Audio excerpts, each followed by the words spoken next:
Hai semua, hai Besti, uyai. Oke, apa kabar kamu? Oke, aku oke. Kamu? Kalau oke, puji Tuhan. Kalau kurang oke, puji Tuhan juga.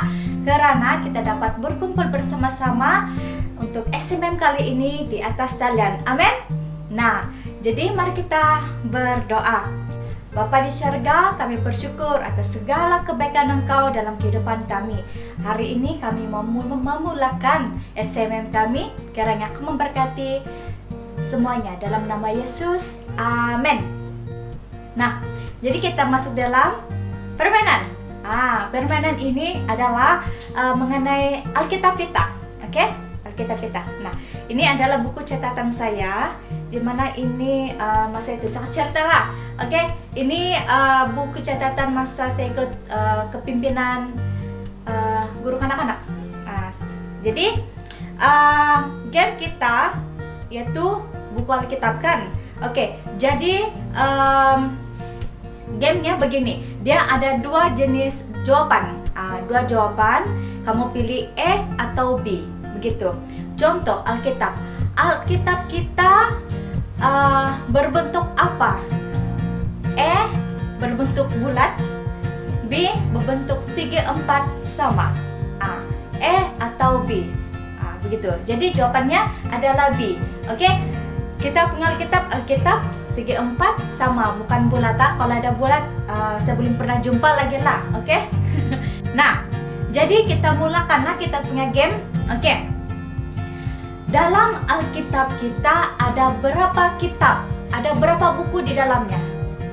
E 55 kitab, B 66 kitab. Ceng ceng. 5 saat.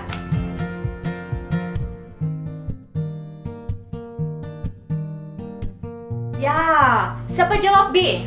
Kamu betul ya. Kita punya Alkitab mempunyai 66 kitab. Oke?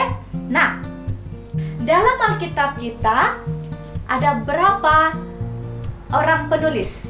Berapa penulis yang menulis Alkitab itu? Berapa orang? Oke? Oke, jawaban E adalah 30 orang. 30 orang. E 30 orang, B 40 orang. Mana satu? E atau B?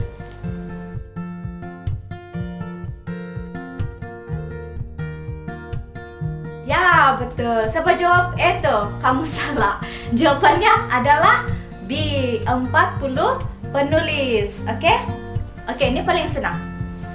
Dalam Alkitab kita itu ada berapa perjanjian?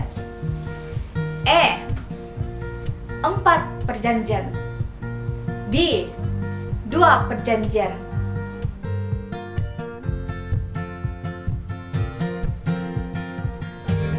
Oke, apa jawaban kamu? Jawabannya adalah B, perjanjian lama dan perjanjian baru. Oke, itu saja kita punya game. Sekarang ini kita mau memuji, menyembah Tuhan. Haleluya. Haleluya, mari kita bersama-sama memuji Tuhan Allah kita. Haleluya.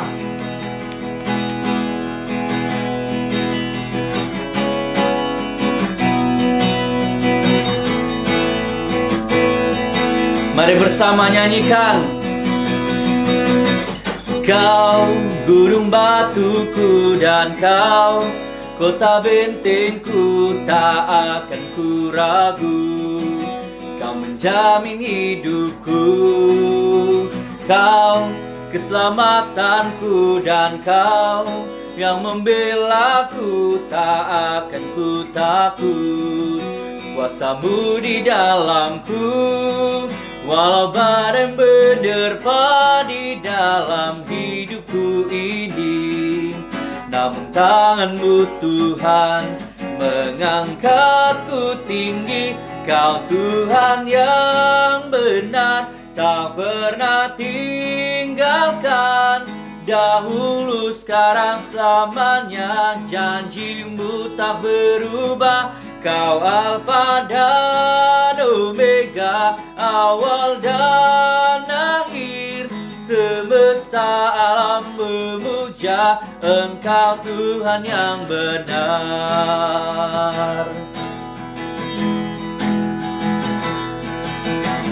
Kau gunung batuku dan kau kota bentengku, tak akan ku ragu.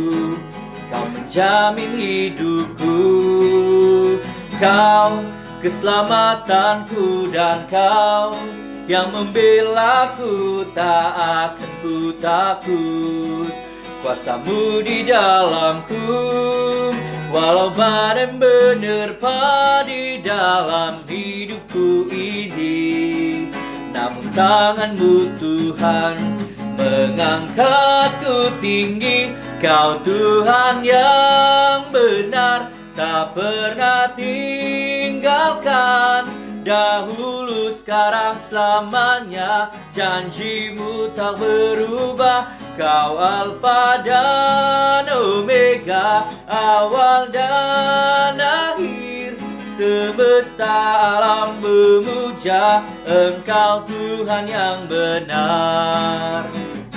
Kau Tuhan yang benar, tak pernah tinggalkan. Dahulu, sekarang, selamanya, janjimu tak berubah. Kau Alfa dan Omega, awal dan akhir. Semesta alam memuja Engkau Tuhan yang benar. Semesta alam memuja, semesta alam memuja, semesta alam memuja Engkau Tuhan yang benar. Haleluya. Berikan kemuliaan bagi Tuhan kita.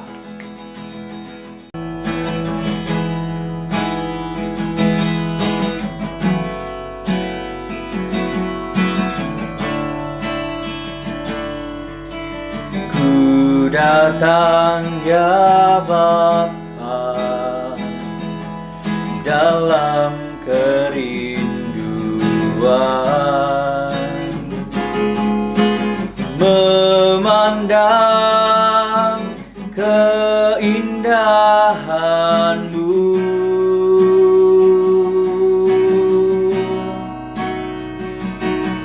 Ku berikan segalanya,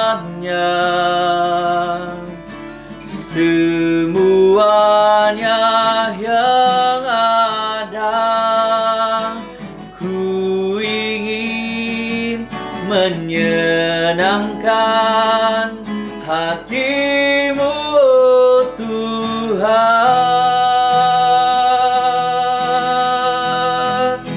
Jadikan aku indah yang Kau pandang diam, seturut karya-Mu di dalam hidupku. Ajarku berharap hanya kepada-Mu,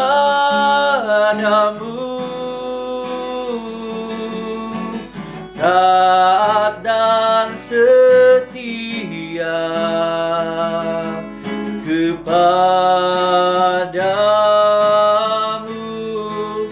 Tuhan.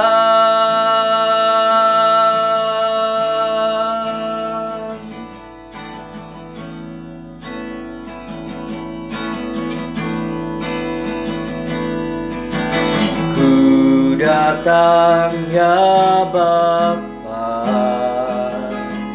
dalam kerinduan,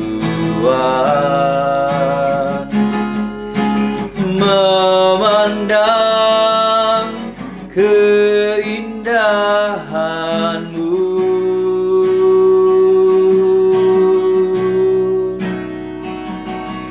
Ku berikan segalanya, semuanya yang ada. Ku ingin menyenangkan hatimu, Tuhan.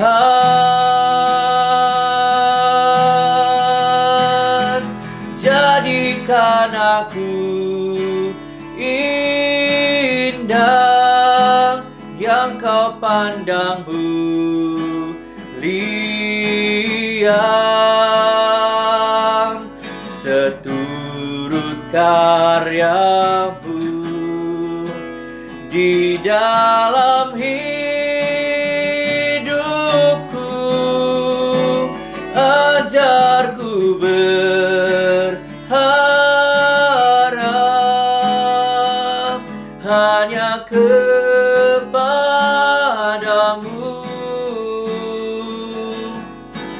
taat dan setia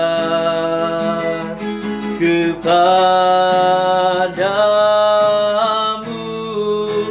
Tuhan.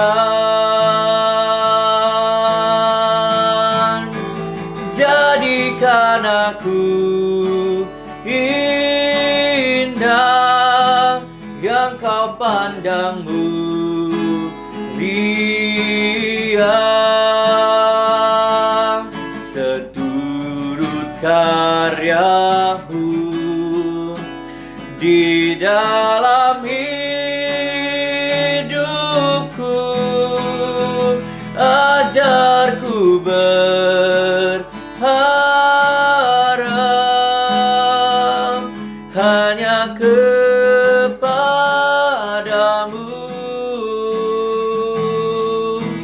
taat dan setia kepadamu, Tuhan. Taat dan setia kepadamu, Tuhan. Taat dan setia kepadamu,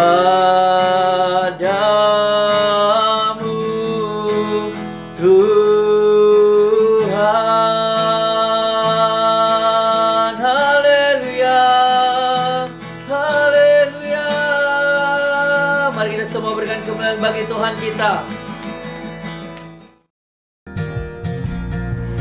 Saat ini, ruangan ini kita mau belajar bersama-sama renungan firman Tuhan yang dibawa oleh Cik Tracy atau TC. Halo semuanya, oke juga kamu Kak? Sehat? Sehat? Wah, puji Tuhan.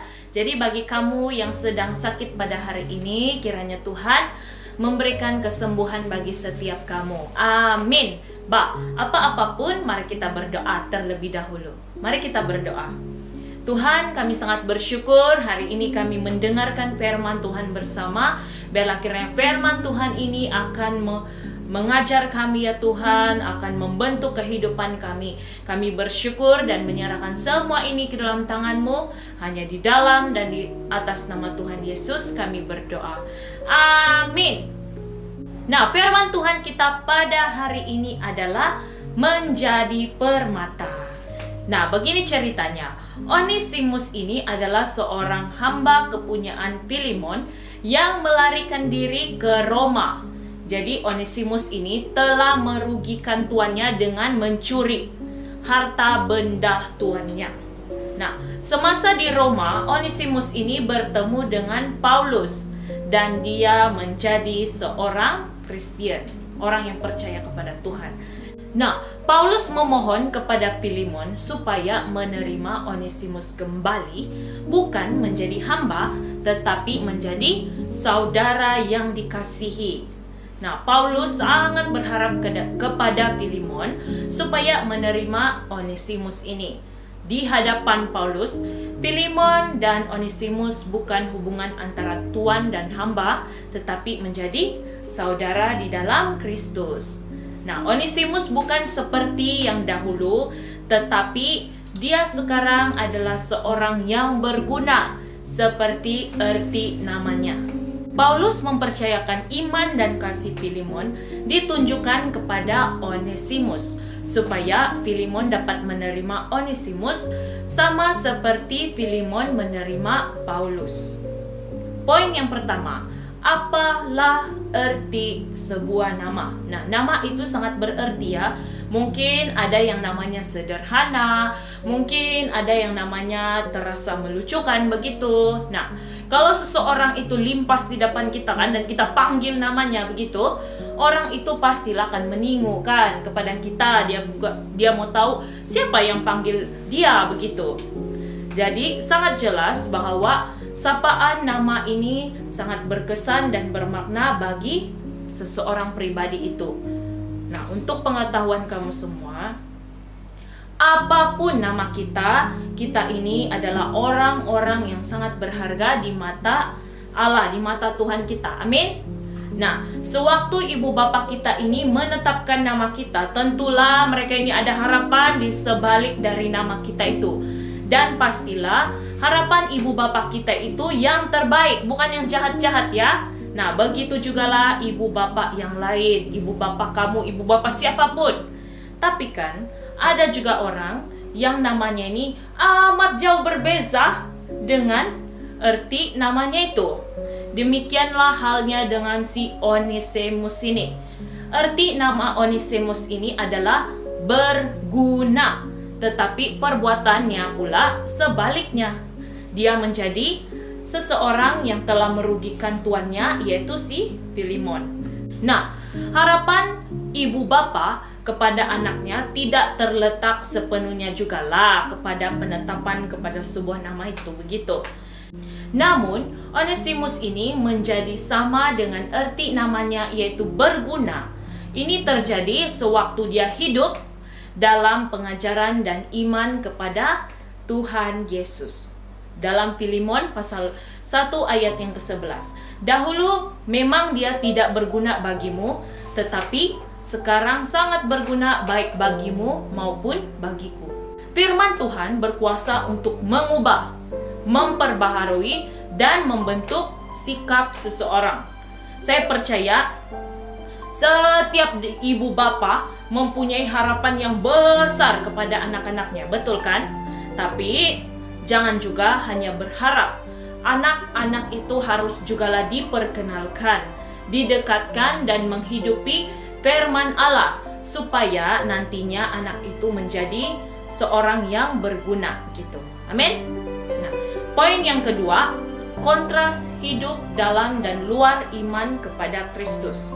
Melalui petikan ini kita diperlihatkan perbezaan yang kontras gitu antara kehidupan dalam dan juga luar iman kepada Kristus. Kita dapat lihat dari kata-kata yang digunakan oleh Paulus yang memperlihatkan adanya perubahan-perubahan setelah hidup di dalam Kristus. Dari tidak berguna menjadi berguna, bukan dipaksa melainkan sukarela, bukan hamba tetapi saudara yang dikasihi. Nah, poin yang pertama dalam poin yang kedua ini, kita ini hanya bejana tanah liat. Nah, dalam rumah-rumah orang Yahudi, bejana tanah liat adalah perabot yang mudah pecah dan kurang bernilai. Inilah gambaran keadaan manusia kita ini yang rapuh, lemah, dan tidak ada nilainya. Alkitab kan berulang kali menyatakan bahwa manusia hanyalah debu. Di dalam Mazmur 103 ayat 14. Sebab dia sendiri tahu apa kita. Dia ingat bahwa kita ini debu. Yang kedua, bejana tanah liat itu tidak pernah lupa anugerah Tuhan. Dalam petikan ini terdapat kontras bahwa di dalam tanah liat yang rapuh itu terdapat Injil Kristus yang mulia. Walaupun sebenarnya kita tidak berharga, namun Allah sangat memandang kita ini berharga di matanya ya. Dia menganugerahkan harta yang sangat berharga, yaitu apa? Ya, Injil. Demikian juga Paulus ingat keadaan dirinya yang dulu bagaimana panggilan pelayanannya. 1 Timotius pasal 1 ayat 12 sehingga ayat 14. Aku bersyukur kepada Dia yang menguatkan aku, yaitu Kristus Yesus Tuhan kita, karena Ia menganggap aku setia dan mempercayakan pelayanan ini kepadaku. Aku yang tadinya seorang penghujat dan seorang penganiaya dan seorang ganas, tetapi aku telah dikasihaninya, karena semuanya itu telah kulakukan tanpa pengetahuan, yaitu di luar iman. Malah kasih karunia Tuhan kita itu telah dikaruniakan dengan limpahnya kepadaku dengan iman dan kasih dalam Kristus Yesus. Di dalam 2 Korintus pasal 5 ayat 19, sebab Allah mendamaikan dunia ini dengan dirinya oleh Kristus, dengan tidak memperhitungkan pelanggaran mereka. Ia telah mempercayakan berita pendamaian itu kepada kami. Nah, kamu tahu, inilah yang menguatkan hidup Paulus. Masa lalunya dia kan itu sebagai penganiaya, pengikut Kristus. Tetapi Tuhan memanggil Paulus untuk memberitakan apa? Kabar baik. Nah, kita pun tidak hanya diterangi oleh Injil, namun kita ini diberi kepercayaan untuk memberitakan Injil itu kepada orang lain, kepada semua orang. Nah, poin yang ketiga dalam poin kedua ini adalah tanda liat selalu bersandar pada Tuhan. Nah, di dalam diri yang lemah ada kekuatan Tuhan. Kita pada dasarnya adalah lemah, kita lemah. Maka satu-satunya cara menyelesaikan pertandingan iman kita ini dengan baik adalah dengan bersandar sepenuhnya kepada Tuhan, bukan separuh-separuh ya. Oke? Di dalam 2 Korintus pasal 3 ayat 4 sehingga ayat yang ke-6. Demikianlah besarnya keyakinan kami kepada Allah oleh Kristus. Dengan diri kami sendiri, kami tidak sanggup untuk memperhitungkan sesuatu seolah-olah pekerjaan kami sendiri. Tidak, kesanggupan kami adalah pekerjaan Allah. Ialah membuat kami juga sanggup menjadi pelayan-pelayan dari suatu perjanjian baru yang tidak terdiri dari hukum yang tertulis, tetapi dari roh. Sebab hukum yang tertulis mematikan, tetapi roh menghidupkan. Nah, poin yang ketiga, hidup persekutuan dalam Kristus. Rasul Paulus menasihati jemaat orang-orang percaya di Efesus supaya tidak hidup seperti orang-orang yang tidak mengenal Tuhan. Rasul Paulus menasihati dan mengingatkan mereka supaya jangan hidup dalam kegelapan dan jangan sesekali jauh dari hidup persekutuan dengan Allah. Di dalam Efesus pasal 4 ayat 17 sehingga ayat yang ke-18, sebab itu kukatakan dan kutegaskan ini kepadamu di dalam Tuhan, jangan hidup lagi sama seperti orang-orang yang tidak mengenal Allah dengan pikirannya yang sia-sia dan pengertiannya yang gelap. Jauh dari hidup persekutuan dengan Allah karena kebodohan yang ada di dalam mereka dan karena kedegilan hati mereka. Nah, Rasul Paulus menasihati dan mengingatkan kepada kita pada hari ini supaya pertama, hidup dekat, akrab, dan intim dengan Allah Bapa yang bertakhta di syurga. Yang kedua, meninggalkan kehidupan yang sama seperti orang-orang yang tidak mengenal Allah. Yang ketiga, meninggalkan segala pikiran yang sia-sia. Yang keempat, meninggalkan segala pengertian yang gelap. Yang kelima, meninggalkan kehidupan yang jauh dari hidup persekutuan dengan Allah. Dan yang terakhir, meninggalkan kebodohan dan kedegilan yang ada di dalam hati kita. Nah, Paulus, Filemon, dan Onesimus yang menggambarkan sebuah persekutuan, bahwa dalam persekutuan itu ada Paulus yang menjadi penengah atau pengantara, yaitu dengan menuntun dan mengarahkan si Onesimus dan Filemon. Kemudian Onesimus yang bertobat dan Filemon agar mau memaafkan. Nah, sikap-sikap seperti ini hendaknya terlihat dalam suatu persekutuan. Ada masanya kita ini menjadi pengantara dan penasihat. Ada masanya kita untuk dinasihati dan diingatkan. Dan ada juga masanya kita mau mengaku dan mengubah apa yang tidak baik di dalam diri kita. Nah, sebagai penutup, kita juga dahulu adalah hamba dosa yang telah mengecewakan atau mendukakan hati Tuhan dan layak untuk dihukum sebenarnya. Tetapi Kristus telah memberikan jaminan bagi setiap kita dengan apa? Kematiannya, Dia mengampuni dan menebus kita dari dosa. Seterusnya dengan kebangkitannya, Dia memberi kita kehidupan baru sebagai anak Allah. Nah, kiranya jaminan kasih dan pengorbanannya ini mendorong kita semua untuk hidup dengan penuh syukur dan sukacita. Amin. Mari kita berdoa bersama. Tuhan, kami sangat bersyukur untuk firman-Mu yang telah kami terima pada hari ini. Kami percaya Tuhan bahwa Engkau telah menyatakan kemuliaan-Mu dan kekuasaan-Mu di dalam kehidupan kami. Dan tolonglah kami Tuhan untuk hidup seperti yang Engkau ingini ya Tuhan. Terima kasih Tuhan, kami bersyukur hanya di dalam dan di atas nama Tuhan Yesus kami berdoa. Amin. Jadi saat ini ruangan ini kita masuk dalam ruangan pengumuman. Pengumuman pertama, SMM akan diadakan hari Jumat jam 7 malam. Dan sel kanak-kanak diadakan pada hari Minggu jam 1 petang. Oke, seterusnya pada hari Minggu ini ialah ada hari istimewa, di mana kita akan merayakan bersama hari ulang tahun Diosis. Jadi mari kita membawa kawan-kawan kita, keluarga kita bersama-sama beribadah di dalam gereja Senender Beluran. Bagi Anda yang tidak dapat mengikuti secara di dalam gereja kita, kamu boleh mengikuti dalam atas talian. Nanti akan di-share itu linknya. Jadi sekarang kita masuk dalam ruangan doa.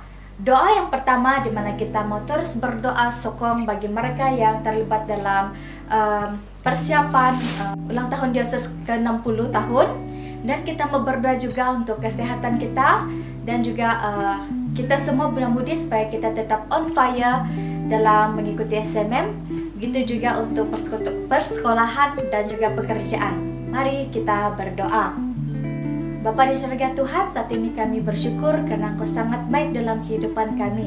Dan saat ini kami berdoa khusus untuk persiapan ulang tahun Diosis kami yang ke-60 tahun. Berkati setiap kami yang terlibat, berkati kesehatan kami.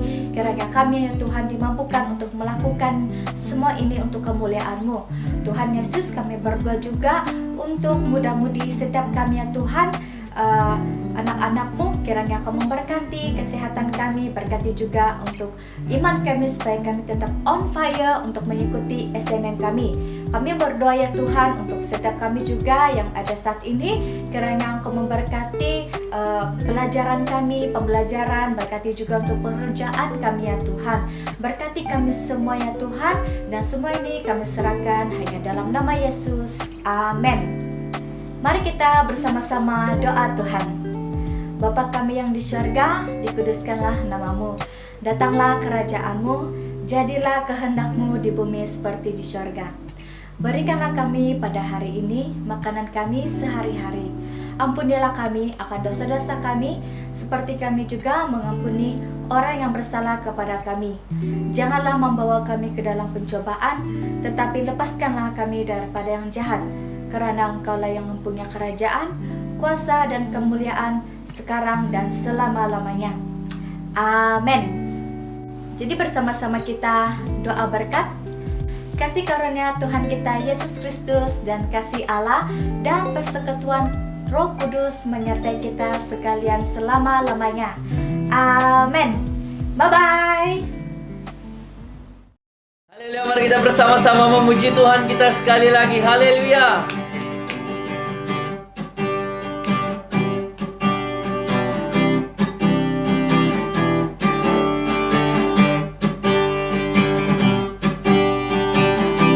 Mari bersama nyanyikan. Datanglah ke bait-Nya dengan hati bersyukur, ke dalam pelantarannya dengan hati bersuka rasakan dan lihatlah betapa baiknya Tuhan bagi yang berlindung padanya. Akan bersorak-sorai, akan bersorak-sorai. Bersyukurlah kepada Tuhan, sebab Dia baik, bahwasannya untuk selamanya kasih setianya. Bersyukurlah kepada Tuhan, sebab Dia baik, bahwasannya untuk selamanya kasih setianya. Haleluya.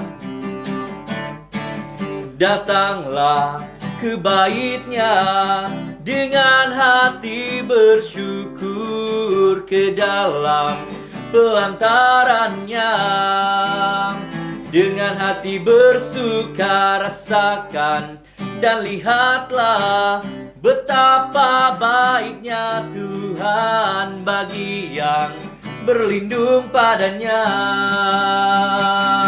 Akan bersorak-sorai, akan bersorak-sorai. Bersyukurlah kepada Tuhan, sebab Dia baik, bahwasannya untuk selamanya kasih setianya. Bersyukurlah kepada Tuhan, sebab Dia baik, bahwasannya untuk selamanya kasih setianya. Bersyukurlah kepada Tuhan, sebab Dia baik, bahwasannya untuk selamanya kasih setianya. Bersyukurlah kepada Tuhan, sebab Dia baik, bahwasannya untuk selamanya kasih setianya. Bahwasannya untuk selamanya kasih setianya. Bahwasannya untuk selamanya kasih setianya. Haleluya. Berikan kemuliaan bagi Tuhan kita.